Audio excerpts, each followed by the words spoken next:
다윗이 이스라엘에서 뽑은 무리 3만 명을 다시 모으고 다윗이 일어나 자기와 함께 있는 모든 사람과 더불어 바알레 유다로 가서 거기서 하나님의 궤를 메어오려 하니 그 궤는 그룹들 사이에 좌정하신 만군의 여호와의 이름으로 불리는 것이라. 그들이 하나님의 궤를 새 수레에 싣고 산에 있는 아비나답의 집에서 나오는데 아비나답의 아들 우사와 아효가 그 새 수레를 모니라. 그들이 산에 있는 아비나답의 집에서 하나님의 궤를 싣고 나올 때에 아효는 궤 앞에서 가고 다윗과 이스라엘 온 족속은 잣나무로 만든 여러 가지 악기와 수금과 비파와 소고와 양금과 제금으로 여호와 앞에서 연주하더라. 그들이 나곤의 타작마당에 이르러서는 소들이 뛰므로 우사가 손을 들어 하나님의 궤를 붙들었더니 여호와 하나님이 우사가 잘못함으로 말미암아 진노하사 그를 그곳에서 치시니 그가 거기 하나님의 궤 곁에서 죽으니라. 여호와께서 우사를 치심으로 다윗이 분하여 그곳을 베레스 우사라 부르니 그 이름이 오늘까지 이르니라. 다윗이 그날에 여호와를 두려워하여 이르되 여호와의 궤가 어찌 내게로 오리요 하고 다윗이 여호와의 궤를 옮겨 다윗성 자기에게로 메어 가기를 즐겨하지 아니하고 가드 사람 오베데돔의 집으로 메어 간지라. 여호와의 궤가 가드 사람 오베데돔의 집에 석 달을 있었는데 여호와께서 오베데돔과 그의 온 집에 복을 주시니라. 어떤 사람이 다윗 왕에게 아뢰어 이르되 여호와께서 하나님의 궤로 말미암아 오베데돔의 집과 그의 모든 소유에 복을 주셨다 한지라. 다윗이 가서 하나님의 궤를 기쁨으로 메고 오베데돔의 집에서 다윗성으로 올라갈새 여호와의 궤를 맨 사람들이 6걸음을 가매 다윗이 소와 살찐 송아지로 제사를 드리고 다윗이 여호와 앞에서 힘을 다하여 춤을 추는데 그때에 다윗이 배 에봇을 입었더라. 다윗과 온 이스라엘 족속이 즐거이 환호하며 나팔을 불고 여호와의 궤를 메어오니라. 아멘. 사람이 평범한 일을 하려고 하다가도 마음에 상처를 입고 시험이 들 때가 있습니다. 근데 좋은 일 하다가 시험이 들면 그 마음이 오죽하겠습니까? 야속하겠죠. 나는 정말 좋은 뜻으로 이 일을 했는데 오히려 오해를 받고 사람들이 나를 오히려 미난 말들을 주면 거기서 사람들은 더 큰 아픔을 겪게 되는 것입니다. 그래서 칭찬은 고래도 춤추게 한다라는 말이 있지 않습니까? 저는 어릴 때 초등학교 때 그 미술 시간에 그림을 그리는데 꽃을 스케치를 했는데 선생님이 오셔서 야, 너 스케치 정말 잘하는구나 이렇게 한번 칭찬을 해줬는데 그 한마디 말에 정말 스케치를 세게 했습니다. 그렇게 열심히 스케치한 기억이 없는 것 같아요. 저는 색칠은 잘 못합니다. 근데 스케치는 선생님의 한번 그 칭찬이 나로 하여금 화가가 돼야 되겠다는 꿈을 가지게 했습니다.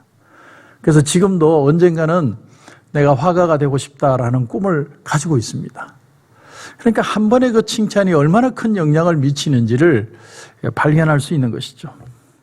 여러분, 인간이 그렇다는 겁니다. 인간은 칭찬을 받는 것과 비판을 받는 것에 있어서 반응을 할 수밖에 없는 존재라는 것이죠.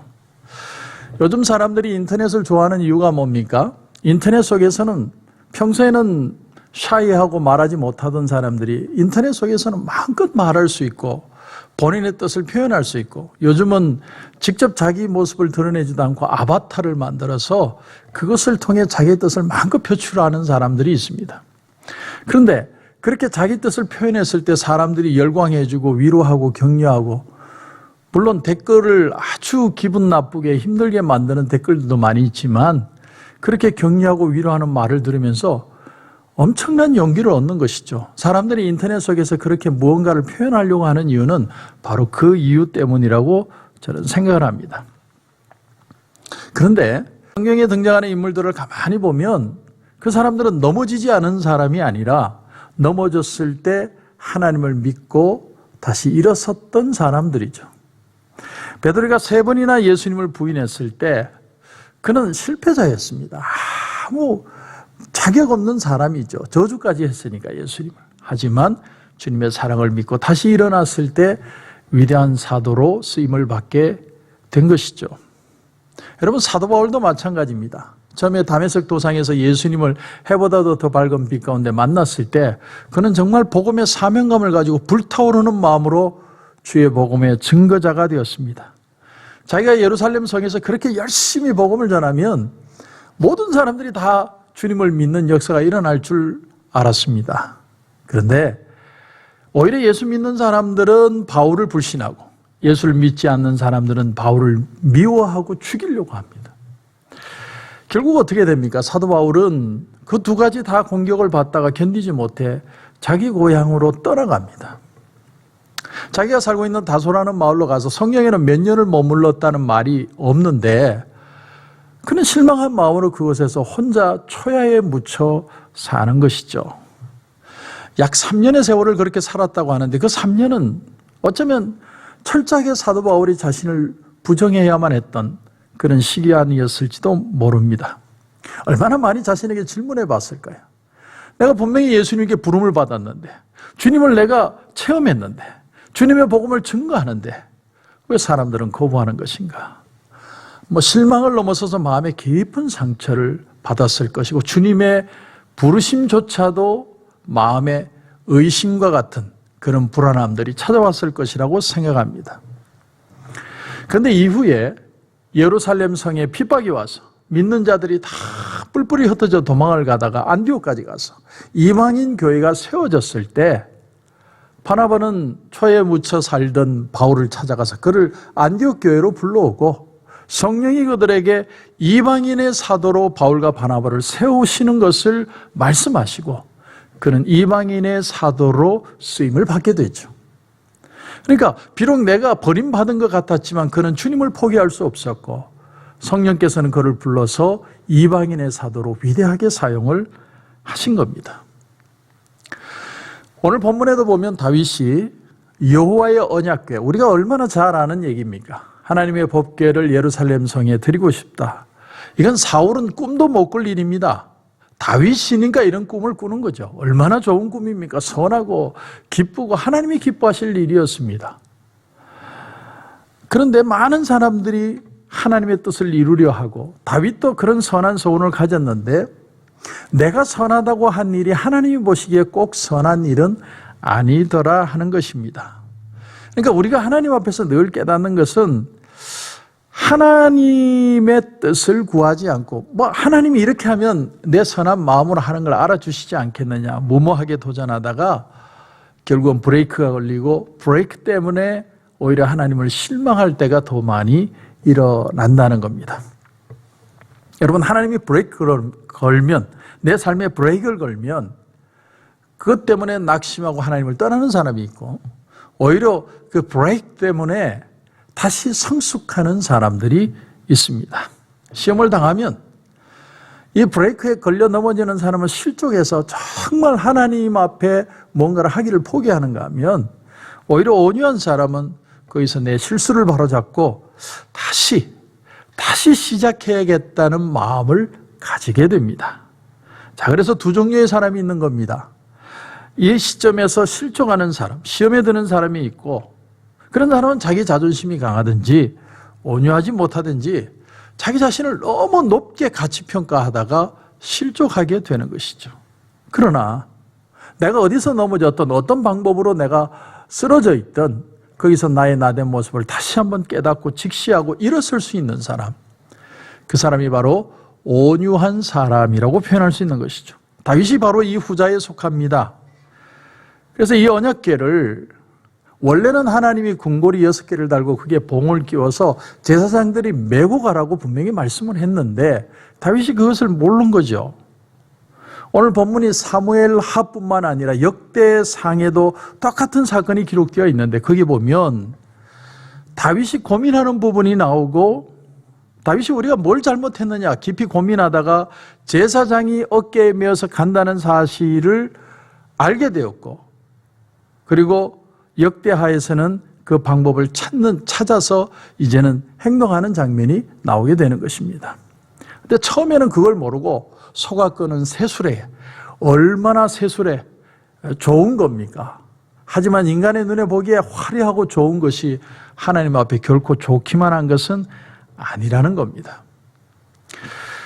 근데 오늘 6절에 보니까 6절에 그들이 나곤의 타작마당에 이르러서는 소들이 뛰므로 웃사가 손을 들어 하나님의 궤를 붙들었더니, 소들이 뛰니까 웃사라는 사람이 그 법궤가 떨어질까 봐 손을 댔는데 그만 하나님이 그를 치셔서 죽습니다.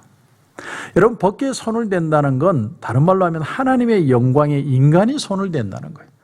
있을 수 없는 일이죠. 그래서 하나님이 그를 치십니다. 여러분, 그런데 결과가 뭡니까? 결과는 선한 일 하려고 했는데 초상 치르게 된 거예요. 참 이게 우리로 하여금 더 낙심하게 하고 더 시험 들게 할 수 있다라는 겁니다. 하나님 영광 위해서, 하나님 위해서 선한 목적을 가지고 내가 열심을 냈는데 하나님이 진노하시고 사람이 죽었다? 이걸 어떻게 받아들이겠습니까? 다윗도 마찬가지였죠. 오늘 8절에 보시면 여호와께서 웃사를 치심으로 다윗이 분하여, 다윗이 분했다라고 합니다. 분하여 그 옷을 베레스 웃사라 부르니 그 이름이 오늘까지 이르니라. 다윗이 그날에 여호와를 두려워하여 이르되 여호와의 궤가 어찌 내게로 오리야 하고 다윗이 여호와의 궤를 옮겨 다윗성 자기에게로 메어 가기를 즐겨하지 아니하고. 여러분, 시험에 들 때 세 가지 반응이 나옵니다. 첫째는 뭐냐면, 첫째는 분했다는 거예요. 분했다. 자, 분한 마음이 듭니다. 두 번째는 뭐냐면 두려워했다는 거예요. 두려워합니다. 세 번째는 뭡니까? 기뻐하지 않았다는 거예요. 여러분, 내가 시험이 들었다는 것을 어떻게 체크할 수 있느냐? 이 세 가지 마음이 드는 거예요. 분하고 두렵고 하나도 즐겁지 않은 거예요. 다윗이 시험이 들었습니다. 어떻게 우리에게 하나님이 이렇게 하실 수 있을까? 내가 선한 목적을 가지고 이렇게 했는데. 만약에 다윗이 여기서 끝났다면 다윗도 이스라엘도 이제는 더 이상 발전도 없고 그것으로 끝이 났을 겁니다. 그런데 다윗의 위대한 점이 바로 그 다음 절에 나옵니다. 11절에 보시면 여호와의 궤가 가드 사람 오베데돔의 집에 석 달을 있었는데 여호와께서 오베데돔과 그의 온 집에 복을 주시니라. 여러분, 석 달 만에라도 하나님의 축복이 뭔지는 드러나게 되어 있다는 거예요. 사람들의 눈으로 보고 느끼고 체험할 수 있는데 석 달이라는 짧은 시간 속에서도 하나님의 역사로 느낄 수 있다는 것이죠. 오베데돔을 보면 오베데돔이 복을 받기 위해서 뭘 한 게 아무것도 없어요. 뭐 우리 집에 와서 우리 집에 그 법궤를 모시게 해 주십시오. 자기가 지극정성을 나타내는 게 하나도 없죠. 그냥 자기 집에 법궤가 들어오게 되었고 그냥 자기 집에 둔 것밖에 없습니다. 근데 받아들임 자체가 축복이 되었다라는 겁니다. 여러분, 여기서 우리는 복의 개념을 다시 한번 이해할 필요가 있습니다. 복이라는 건요, 내가 무엇을 해서 얻는 게 아니라는 거예요. 해서 얻을 수도 있겠지만 해서 얻는 게 목적이 아니라는 거예요. 복은 doing이 아니라 being. 내가 하나님 앞에 어떤 존재가 되느냐가 더 중요하다는 것입니다. 내가 하나님의 기뻐하신 뜻을 알고 하나님 앞에 나의 나된 가치와 존재를 다시 깊이 인식할 때 하나님은 우리를 복된 존재로 사용하신다는 겁니다. 많은 사람들은 은혜 받고 나면 제일 먼저 일어나는 현상이 뭐냐면 하나님이 기쁨 주시니까 내가 뭔가 하나님을 위해서 뭘 해야 되겠다. 누구든 다 그런 마음이 듭니다. 그런데 더 중요한 건 그 하고자 하는 열심이 하나님의 뜻보다 앞서면 하나님의 뜻을 오히려 그르칠 수 있고 더 시험 들 수 있다는 겁니다. 자, 그런데 이제 12절에 보시면 어떤 사람이 다윗 왕에게 아뢰어 이르되 여호와께서 하나님의 궤로 말미암아 오베데돔의 집과 그의 모든 소유에 복을 주셨다 한지라. 자, 이게 다윗에게 사인이 된 거예요. 다윗이 시험이 안 든 게 아닙니다. 그는 분노했고 무서웠고 기쁨이 사라져 버렸습니다. 그런데 오베데돔의 집에 하나님의 복이 임했다는 그 사인을 주셨을 때 그는 이내 곧 마음을 돌이키고 하나님이 여전히 우리를 사랑하시는구나.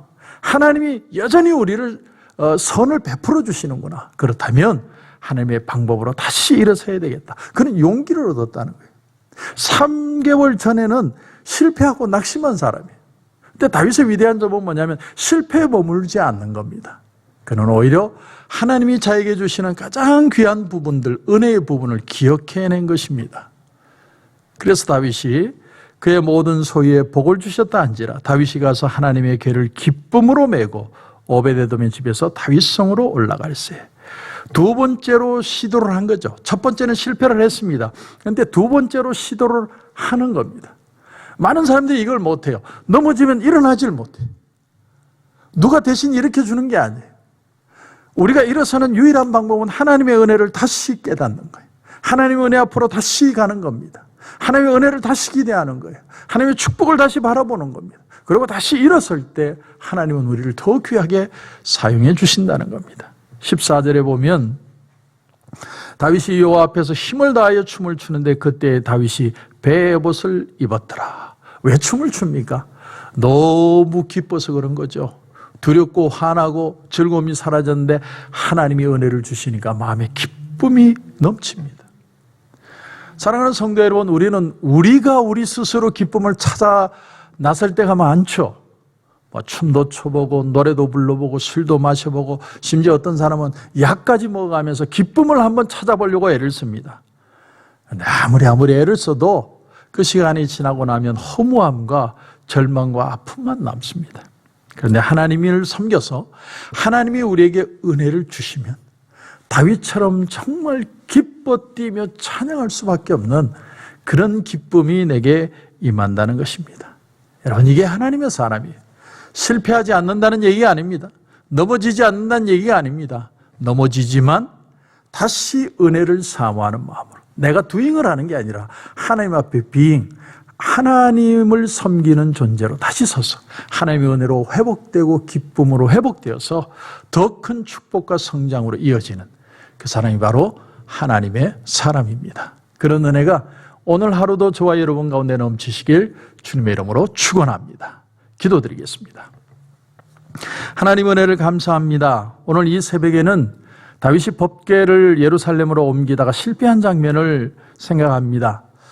우리가 우리의 열심으로 하나님 기쁘시게 하려다가 시험 들 때, 그럴 때 특별히 우리가 다시 하나님 앞으로 돌아오게 하시고 겸손히 무릎 꿇게 하시고 은혜를 사모하게 하시고 은혜로 다시 일어서는 그런 축복의 역사가 우리 가운데 일어나게 하여 주옵소서.